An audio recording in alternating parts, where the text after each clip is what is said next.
case of Ahmaud Arbery murder began in Brunswick, Georgia in 2020, and it became unforgettable because the first ordinary details hid something much darker. At the heart of it was a young man out running through a neighborhood when armed men decided to chase him. The crime itself was horrifying. Ahmaud was pursued in trucks and shot during a confrontation captured on video by one of the men following him. What made the story even more disturbing was that the killing might have stayed local and quiet if the video had not spread, forcing national attention onto the delay in arrests.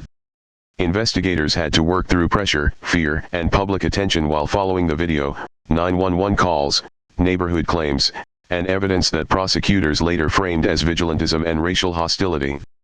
The break came when state investigators arrested the men after public pressure and review of the footage. From there, the case moved into interviews, evidence reviews, court filings, or official findings, and the person tied to the crime was Travis McMichael, Gregory McMichael, and William Bryan. The final outcome was stark. All three were convicted of murder in state court and later convicted of federal hate crimes, with life sentences for the McMichaels and a long sentence for Bryan. For a short storyline, the strongest part is the emotional turn. The viewer first sees a normal life, then watches one decision, one lie, one hidden pattern, or one ignored warning pull that life into darkness. Because the crime happened in public view, the evidence felt impossible to ignore and painful to replay. The video or witnesses did not erase the violence, they made denial harder. The final outcome became part of a larger argument about safety, power, and accountability. The story works because it is not built on fantasy.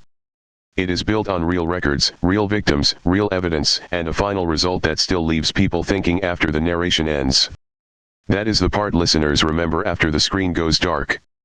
That last detail is what keeps the case from feeling like an old report. It feels close because the beginning looked ordinary before everything broke. The facts are simple enough to follow, but heavy enough to stay with you.